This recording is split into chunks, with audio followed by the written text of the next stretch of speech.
Have you ever set your alarm for 5 o'clock in the morning with big plans, only to smash the snooze button and wake up at 8, flooded with guilt? You promised yourself this time would be different. You told yourself successful people wake up early. You even tried it. Once, twice, maybe 10 times. And every single time you slip back into the same routine. I'm just not a morning person, you said. I need my sleep. But what if that belief is the very thing holding you back? What if the first 60 minutes of your day quietly decides the direction of your entire life? What if one man's ordinary story proves that destiny is shaped before the sun rises?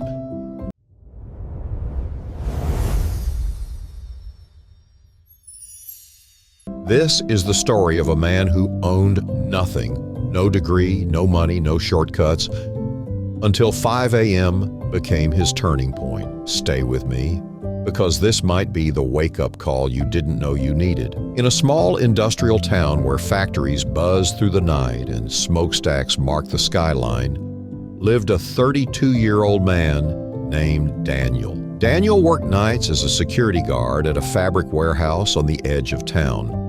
Every evening at 8 p.m., he reported to the gate. Every morning at 6 a.m., he clocked out, exhausted, drained, running on fumes. His paycheck barely covered rent and food. He lived alone in a cramped one-room apartment with a noisy fan that barely worked, a mattress on the floor, and a single bulb that flickered whenever the power dipped. His clothes were worn. His shoes were thinning at the soles. But Daniel's real struggle wasn't what he owned. It was what he felt, trapped. Every morning as he walked home while the town was still quiet, he passed glowing windows, families sitting down for breakfast, kids tying their shoes for school, men in crisp shirts heading to office jobs. And every morning, the same thought followed him like a shadow. Is this all my life is ever going to be? He had tried to change things. He applied for better jobs. Without a college degree, doors closed quickly. He wanted to learn new skills, but after working all night, his body demanded sleep. By the time he woke up in the afternoon, the day already felt wasted. Once a week, his mother called from the countryside. "When will things improve for you?" she asked gently. "I just want to see you stable." Daniel forced optimism into his voice. "Soon, Mom. I'm working on it." But deep down, he knew the truth. He didn't know how. And that realization, that quiet, heavy truth, was the hardest part to live with. Daniel wasn't lazy. He worked harder than most people ever would. So why was his life going nowhere? The answer would reveal itself on a morning he never expected, one that would change everything. Daniel liked to believe he was doing everything right. He showed up on time. He stayed alert through long, quiet hours. He walked the perimeter, checked the locks, logged every detail like the job demanded. By any normal definition, he was a hard worker. Yet every morning when he finally collapsed onto his mattress around 7 o'clock, a strange heaviness settled in his chest. It wasn't just physical exhaustion. It was the feeling of moving against the current while everyone else drifted forward. He slept through the day, waking around 4 in the afternoon to the sound of traffic and distant voices. By then, the sun was already tilting west. The world had lived half a day without him. Sometimes he sat on the edge of his bed and stared at the wall, asking himself the same question over and over. How did I end up here? Daniel wasn't careless with money. He didn't party. He didn't waste time chasing distractions. Still, nothing improved. The truth was uncomfortable. He wasn't failing because he lacked effort. He was failing because his effort had no direction. He was pouring energy into survival, not progress. And that realization hurt more than any long shift ever could. The calls from his mother made it worse. She lived alone now, in a quiet, rural area where neighbors were few and medical care was limited. Her voice was still warm, still encouraging, but Daniel could hear the fatigue behind it. "I'm proud of you," she would say. "You work so hard." Those words should have felt comforting. Instead, they felt like a reminder of how little his hard work was actually changing. Late at night, during the slowest hours of his shift, Daniel sometimes watched the factory lights flicker across the empty road. He imagined a different version of himself, one who worked days, who had weekends, who could plan a future instead of just reacting to the next bill. But imagination didn't pay rent, and hope, without a plan, slowly turns into frustration. One thought kept circling his mind, growing louder each week. There has to be another way. But every time he tried to follow that thought, it hit a wall. No time, no energy, no clear path forward. Daniel felt like his life was stuck on pause while everyone else pressed fast forward. Then came the phone call. It was a cold Tuesday morning in November. Daniel had just signed out of his shift when his phone rang. Seeing his sister's name on the screen made his stomach tighten. "Daniel," she said, her voice rushed, "you need to come home. Mom collapsed. She's at the clinic." For a moment, the world went silent. He didn't remember hanging up. He didn't remember leaving the warehouse. All he knew was that within an hour he was on a bus heading toward the countryside, watching the gray city fade into open land. The ride took nearly 3 hours, but it felt longer. His thoughts spiraled. What if I waited too long? What if I never fix this?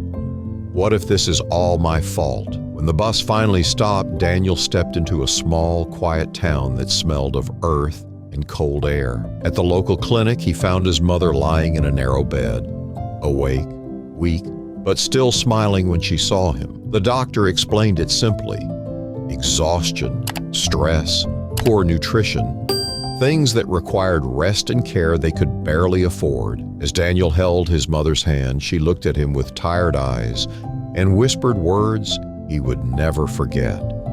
"Please," she said, "don't let your life pass you by the way mine did." Something inside Daniel shifted. Not sadness, something sharper. That night, standing outside the clinic in the dark, Daniel would make a decision. One that began at an hour most people are still asleep, and would quietly rewrite the rest of his life. Daniel stayed beside his mother's bed until her breathing evened out and sleep finally claimed her. The clinic had gone quiet, the kind of silence that only exists just before dawn. When he stepped outside, the sky was still dark, but it wasn't night anymore. The air was sharp and clean. Somewhere in the distance, a rooster crowed.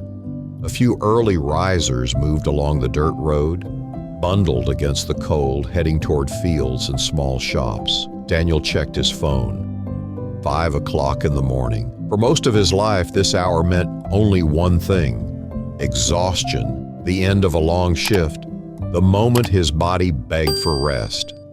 But standing there, watching the first hints of light touch the horizon, something felt different. The village was asleep, but not dead. Quiet, but not empty. Life was starting. He noticed the people who were already moving, farmers adjusting their jackets, a woman sweeping the front of her shop, men walking with purpose, not rushing, not distracted. For the first time, Daniel realized something that made his chest tighten. These people weren't behind in life. They were ahead of it. He leaned against the clinic wall, his breath visible in the cold air. "I can't do this anymore," he whispered. Not this way. It wasn't a dramatic vow. There was no shouting, no tears, just a calm, firm decision settling into place. "I don't care how uncomfortable it is," he said quietly. "I will find another way." Later that morning, Daniel boarded the bus back to the city. He sat by the window watching fields turn into highways, villages into buildings. Across from him sat a man in his early 50s, neatly dressed, calm, reading a paperback book. There was nothing about him, but something about his posture stood out. Relaxed, focused. Daniel recognized him almost immediately. It was Mr. Liu, a local businessman who owned several small stores around town. Everyone knew his name. People spoke about him with respect. Daniel checked the time again, just after 6 a.m. a successful businessman riding a regular bus at dawn. The thought wouldn't leave him alone. Before he could talk himself out of it, Daniel leaned forward. "Excuse me, sir," he said carefully. "Can I ask you something?" Mr. Liu looked up from his book and smiled. "Of course." "Why are you traveling this early?" Mr. Liu glanced out the window, then back at Daniel. "Because my day starts early," he said simply. "I wake up at 4:30 every morning," Daniel blinked. "Every day?" "Every day." "But don't you get tired?" Mr. Liu chuckled softly. "I sleep by 9 p.m., 7.5 hours. That's plenty when your mind is calm." He studied Daniel for a moment, noticing the tired eyes, the stiff posture. "You work nights, don't you?" "Yes," Daniel replied. "Security." "And when do you sleep?" "From about 7 in the morning to the afternoon." Mr. Liu nodded slowly. "So you're awake when the world rests, and asleep when the world builds." Daniel felt the words land heavier than he expected. "That," Mr. Liu continued, "is why you feel stuck." Then he leaned closer and said something Daniel would remember for the rest of his life. "The hours between 5 a.m. and 7 a.m., those are the hours that decide everything." Daniel felt something dangerous rise inside him. Hope. But how could early mornings change anything when his life was already exhausted? The answer would come with an offer he never saw coming. Daniel stared at Mr. Liu, unsure whether to feel inspired or irritated. "Those hours decide everything," Daniel repeated. "I work all night. By the time it's morning, I can barely keep my eyes open." Mr. Liu didn't argue. He didn't lecture. He simply nodded as if he'd heard this exact concern 1,000 times before. "Then your problem isn't effort," he said calmly. "It's timing." Daniel frowned. "I need sleep. If I don't sleep, I can't function." "You don't need more sleep than anyone else," Mr. Liu replied. "You need controlled sleep." He leaned back slightly, lowering his voice. "Go home at 6:30. Sleep until 11:30. That's 5 hours, enough to survive. Then live your real life while the world is awake." Daniel's heart beat faster. 5 hours? That sounds impossible. "It sounds uncomfortable," Mr. Liu corrected. "There's a difference." The bus hummed along the road as morning traffic slowly increased. Daniel looked out the window, watching people head to work. Cafes opening, the city stretching awake. "And if you ever move to day work," Mr. Liu added, "you wake up at 5 a.m., always. No negotiations." Daniel shook his head slowly. "Why 5?" Mr. Liu smiled. "Because it's early enough to be quiet, and late enough to be human." He reached into his coat pocket, pulled out a small card, and wrote a phone number on it. "If you're serious about changing your life," he said, sliding the card across, "call me. I'll show you what to do with those morning hours." Daniel picked up the card like it might vanish. "But only call," Mr. Liu continued, his tone firm now, "if you're actually serious. Discipline scares most people. They love motivation. They hate structure." The bus slowed. Daniel's stop was coming up. He stood, heart pounding, and looked down at the number in his hand. "I'll do it," he said quietly.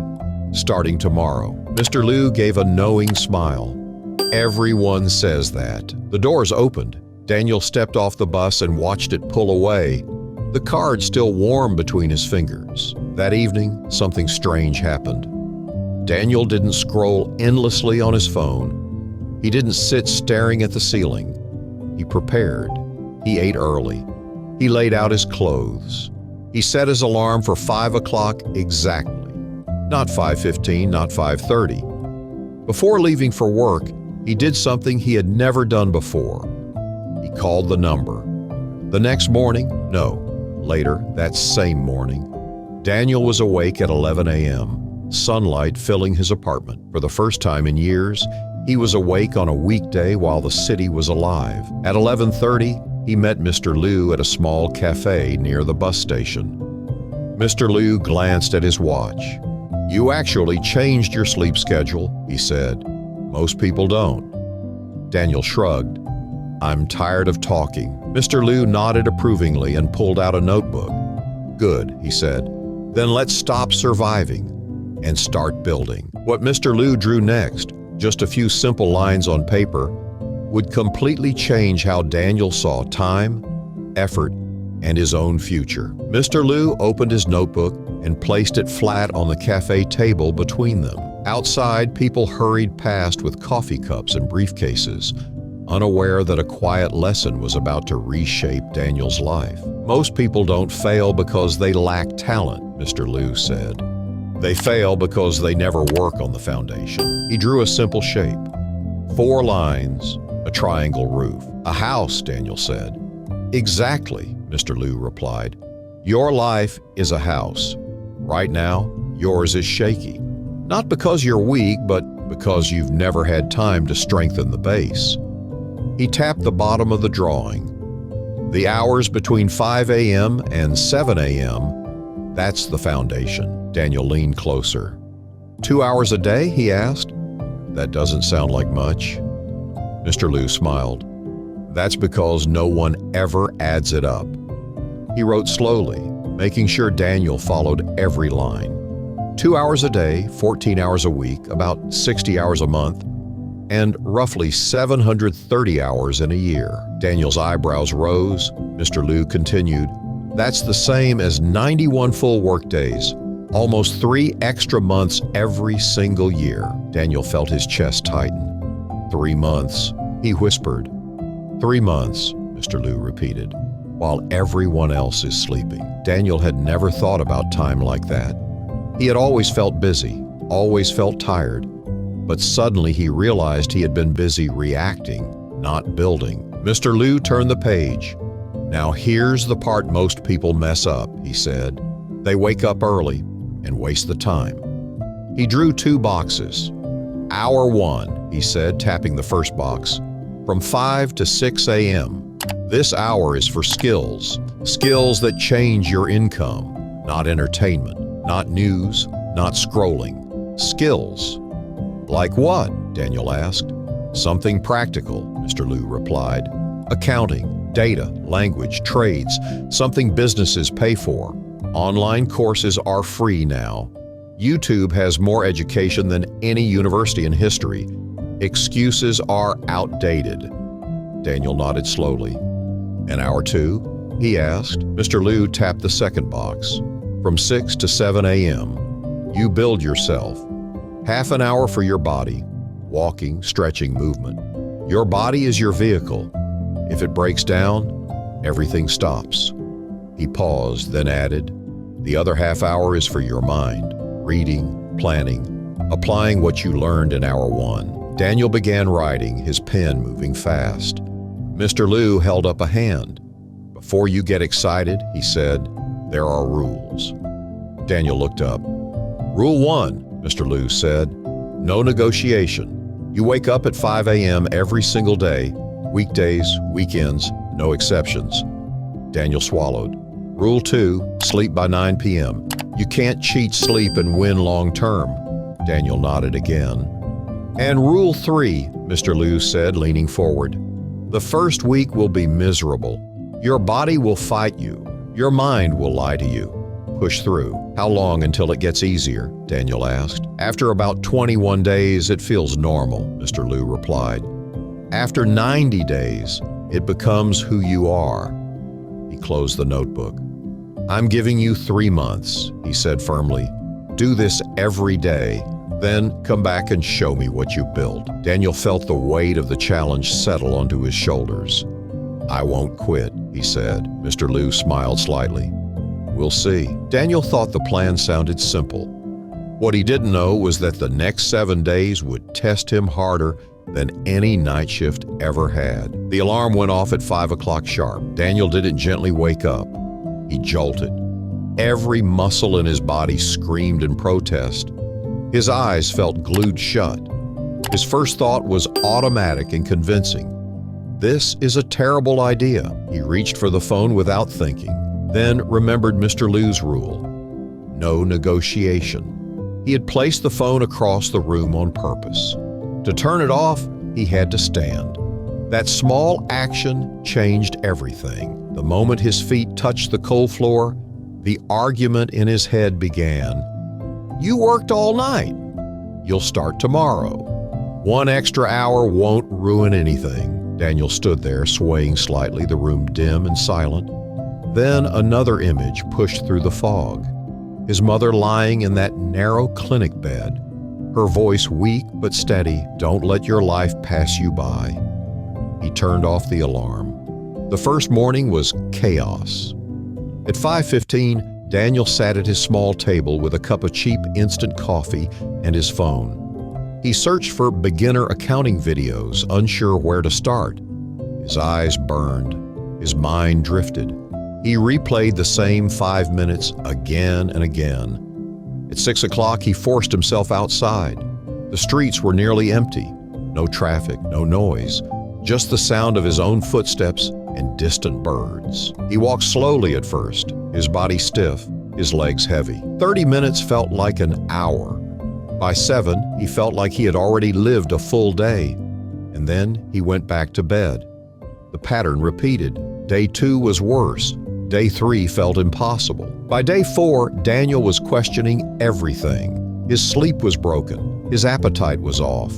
His co-workers noticed he was quieter during shifts.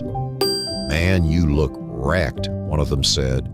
"You good?" Daniel nodded, unsure if it was true. No one understood what he was doing. There was no applause, no encouragement, just discomfort and doubt. By day 6, his mind started bargaining. "You've proven your point. Take 1 morning off. You can still succeed without being extreme." Daniel almost listened.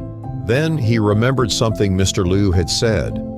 Most people fail quietly, by making small exceptions that feel reasonable. That night, Daniel wrote 3 words on a scrap of paper and taped it above his mattress. No excuses today. On the morning of day 7, something unexpected happened. Daniel woke up before the alarm. It was only by a minute or 2, but it felt significant. His body still felt tired, but not angry. He sat at the table again, opened the same accounting video, and for the first time it clicked. The terms made sense. The examples didn't feel foreign. During his walk, he noticed the sky changing color. Pink, orange, gold. He realized something that stopped him mid-step. For the first time in years, he wasn't rushing. He was ahead. Daniel thought surviving the first week meant he had won.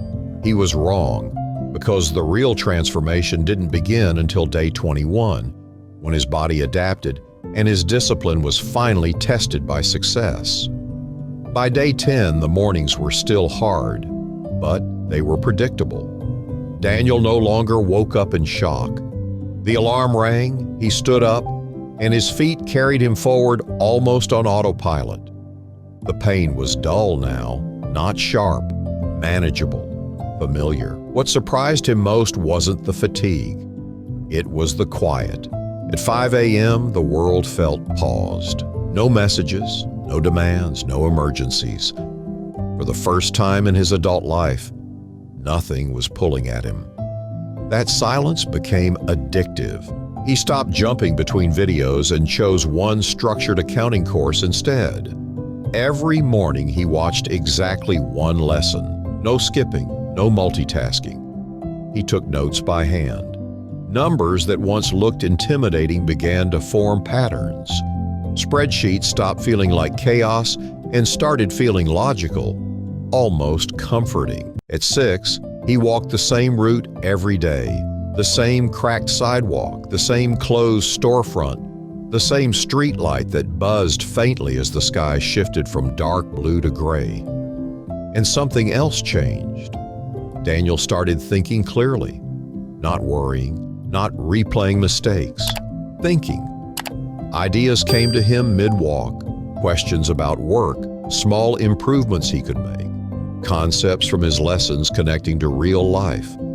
By day 14, his body had adjusted to the new rhythm. He still felt tired, but it was a productive tired, the kind you feel after effort, not defeat. At work, he stood straighter. He spoke more confidently. He stopped counting the hours. One of the supervisors noticed. "You've got more energy lately," she said during a shift. "What changed?"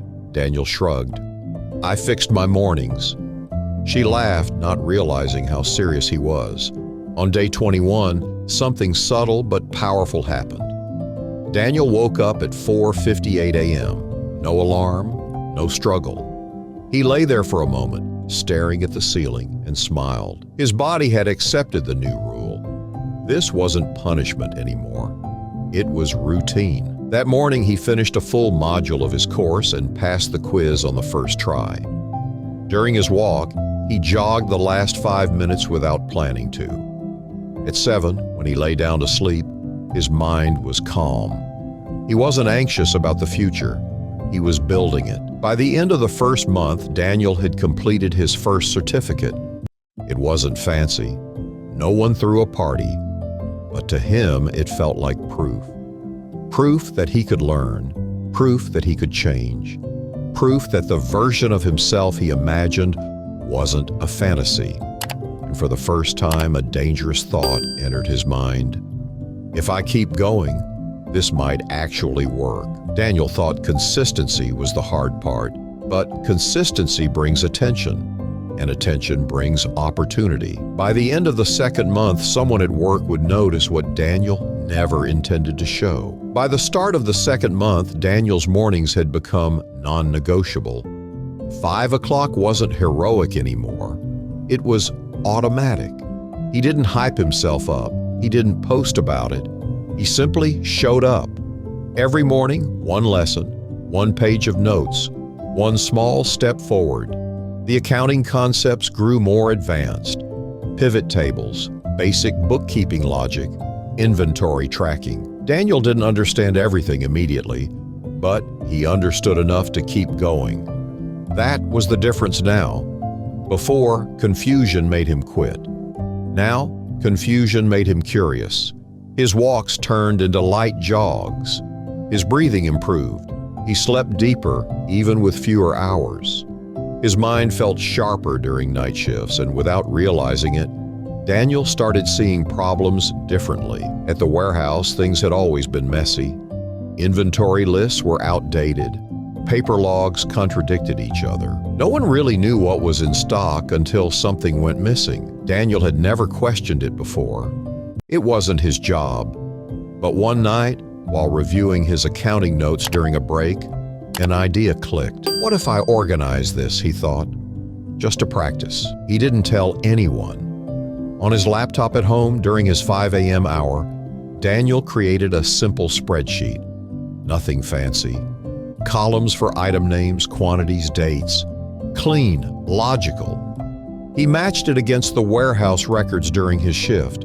The errors were obvious. Missing entries, duplicate counts, items marked available that hadn't existed for months. Daniel fixed them quietly. No announcement, no credit, just improvement. A week later, his supervisor noticed. "Daniel," she said during a shift change, holding a printout, "did you make this?" Daniel hesitated. "Yeah, just something I was testing." She studied the sheet again. "This is actually useful," he shrugged. "It helps me understand what's going on." Word traveled fast. Within days, the warehouse manager asked to see it, then the owner. Questions followed. "How long did this take you? Where did you learn this? Why haven't we done this before?" Daniel answered honestly. "I wake up early and study," he said. "That's it." The owner raised an eyebrow. "Early how?" 5 a.m.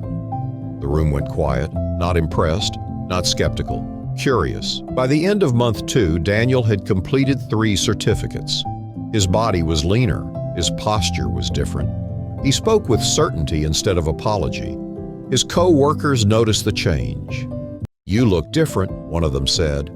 "Like focused." Daniel smiled. "I am," but inside, something else was happening. Confidence. Not loud confidence, not fake motivation. The calm kind that comes from knowing you're keeping promises to yourself. On day 70, Daniel received an email from management asking him to stop by the office. No explanation, no context, just a time. His stomach tightened as he read it. Old fears surfaced. Did I mess something up? Did I overstep? That night, Daniel barely slept. At 5 a.m., he woke anyway. And for the first time since this journey began, he wondered, was this moment about to reward him or test him in a way he wasn't ready for? Daniel thought waking up early would only change him. He didn't expect it to change how others saw him.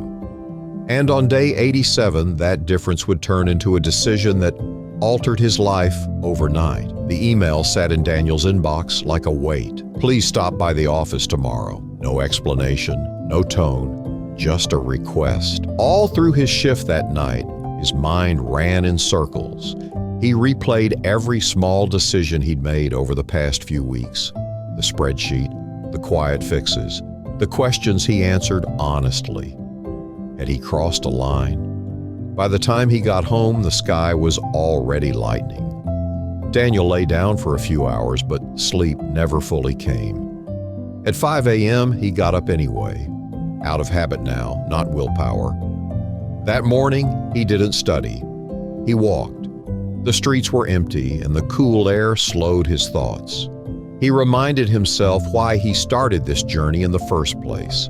Not for praise, not for permission, but to build a way forward. Whatever happened today, he hadn't wasted the last 3 months.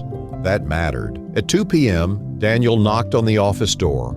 Inside sat his supervisor and the warehouse manager. The owner joined by phone. Daniel, the manager said, gesturing to a chair, relax, you're not in trouble. The tension in Daniel's shoulders eased slightly. The owner's voice came through the speaker. We've been reviewing the inventory system you put together. Daniel nodded. It was just practice. I didn't mean to... Don't downplay it, the owner interrupted. It's better than what we've been using for years. There was a pause. We're expanding our internal accounting team, the owner continued. And we need someone who understands the warehouse and basic bookkeeping. Daniel's heart began to pound. You've been doing both, the manager added. Without being asked, the room went quiet again. Finally, the words landed. We'd like to offer you the position. Daniel stared at them, unsure if he'd heard correctly. Day shift, the supervisor said. Double your current pay. For a moment, Daniel couldn't speak. 3 months ago, he was invisible. Now he was being chosen. When would I start? He finally asked. Next Monday. That evening, Daniel sat on his mattress, phone in hand, staring at a familiar number. He dialed. Mr. Liu, he said when the call connected, his voice steady but full. I did it. I finished the 90 days. I never missed a 5 a.m. wake-up. And today, I got the job. There was silence on the line, then a soft laugh. I was waiting for that call, Mr. Liu said. Remember what I told you? Daniel smiled. Don't stop waking up early. That's right, Mr. Liu replied. This isn't a phase. It's who you are now. Daniel looked around his small apartment. Nothing had changed yet, and yet, everything had.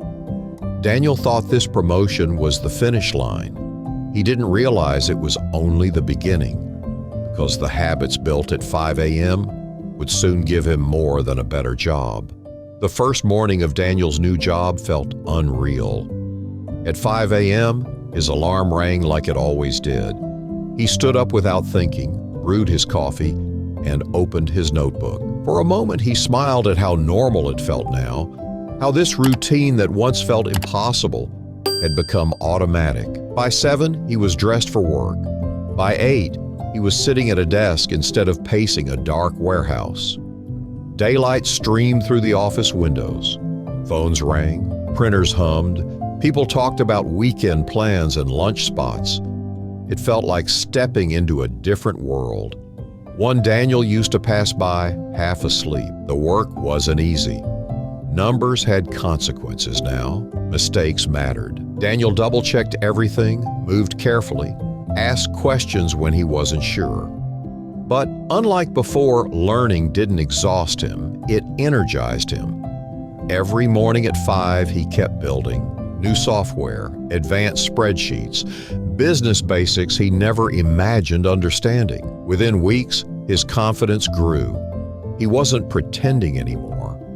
2 months into the new role, Daniel did something that once felt impossible. He visited his mother, not just for a few hours, but with a plan. "I want you closer to the city," he said gently, "where doctors are nearby, where things are easier." She looked at him surprised.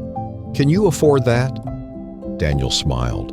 Yes. He moved her into a modest apartment near his own. Not fancy, but safe, warm, and close to care. For the first time in years, he wasn't worried every time the phone rang. His life didn't transform overnight, but it transformed steadily. That was the real power of waking early. A year later, Daniel sat in a different office. Bigger desk, more responsibility, a title he never expected to hold, lead accountant. He still woke up at 5 a.m., still studied, still walked while the city slept. Not because he was chasing something, because he was protecting what he'd built. One morning, a coworker asked him, "Why do you still wake up so early?" "You've already made it," Daniel smiled. "Success isn't a destination," he said. "It's a daily practice." Daniel didn't wake up early because he was motivated. He woke up early until he became disciplined. Motivation fades, discipline compounds. That's the real lesson hidden inside his story. At 5 a.m., the alarm is coming. The only question left is simple. Will you answer it?